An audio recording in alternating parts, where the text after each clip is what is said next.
Agora, é interessante porque a gente falando assim de o pregador como o proclamador, como o profeta, e ele está falando a palavra de Deus, necessariamente, porque essa é a sua função. Mas a gente conversava até um pouco antes que há uma diferença entre pregação e ensino. Já que a gente está fazendo uma definição aqui do que é pregação, Sim. tem uma diferença entre pregação e ensino que costumeiramente se faz dentro do contexto evangélico pentecostal. Eu digo contexto evangélico pentecostal porque no contexto evangélico não pentecostal, que são aquelas igrejas mais tradicionais, a gente não percebe tanto isto, que faz a distinção entre pregação e ensino. E eu levo sempre uma frase comigo, até quando eu estou ministrando também aula de homilética, e é o termo, não é, teológico para esse assunto nosso. Sim, é verdade.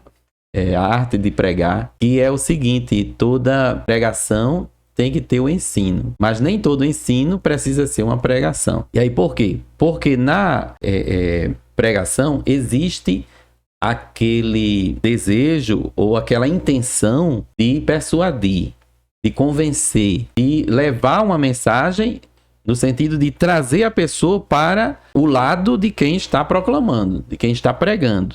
Perfeitamente. E o ensino, ele necessariamente não precisa disso, porque o ensino é apenas passar um conteúdo para quem ainda não é afeito àquele conteúdo ou não está inteirado daquele conteúdo. E o professor está ali orientando o aluno, né? Está ensinando ele a respeito daquele conteúdo. Então, o ensino não precisa ter, objetivamente, essa questão da persuasão. Já a pregação, ela tem.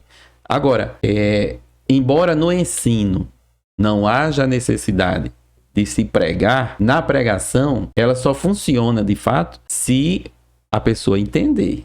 E a pessoa só entende se tiver havido o ensino. Agora, olha só, nessa frase que eu usei de toda pregação tem que ter ensino, embora nem todo ensino seja uma pregação. A gente tem a distinção entre as duas coisas, mas no contexto pentecostal, a diferença entre pregação e ensino é outra, não é? É verdade. O que é que vocês acham disso? Eu lembro uma vez que uma senhora me procurou e ela disse assim: olha, professor, eu gosto muito do senhor, palestras em congressos, assim, quando vai falar a respeito de temática mais puxada a questões históricas, mas eu acho que o senhor não é um pregador bom para um domingo, assim, para uma festa de aniversário. Eu disse assim, mas por quê? Ela disse, porque o pregador de domingo, ele tem que ter outra pegada. E olha, eu não sou aqueles pregador assim... às vezes eu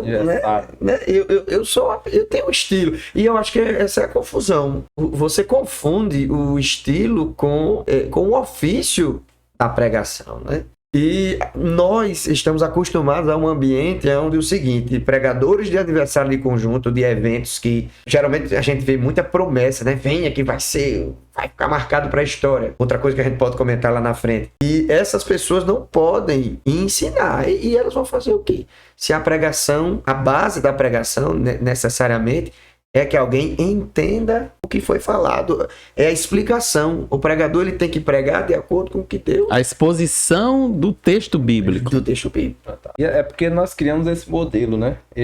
O pregador necessariamente tem que obedecer àqueles requisitos. Ele tem que ter uma voz eloquente, no sentido de falar bem forte, um timbre de voz bem alto, ele tem que, às vezes, gritar mesmo, ele tem que falar em línguas, ele tem que prometer alguma coisa, ele tem que fazer algumas coisas que vão caracterizar a pregação pentecostal. Então, se o pregador não fizer isso, ele não é pentecostal, ou ele não é pregador. Então, a gente criou na nossa tradição ao longo do tempo, a gente criou esse modelo realmente de pregador, né? Então, quem não obedece a este ritual, essa checklist, ele é um bom ensinador, mas pregador não gostei não, porque ele não fez isso, ele não chamou o povo à frente, ele não cantou um hino, ele não fez uma oração. Então, assim, ele expõe bem a Bíblia, mas para pregar eu acho que é melhor outra pessoa.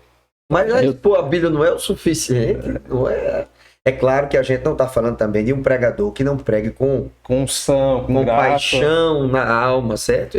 Que pessoas que às vezes vão proclamar ou vão pregar a palavra, e parece que eles não estão pregando um conteúdo qualquer. Quando eu estou dando aula de história da igreja, eu costumo sempre dizer aos alunos o seguinte, que se você olhar pela perspectiva apenas de um historiador, você vai ser só um historiador. Mas eu não sou apenas um historiador, eu sou um historiador crente, eu tenho fé.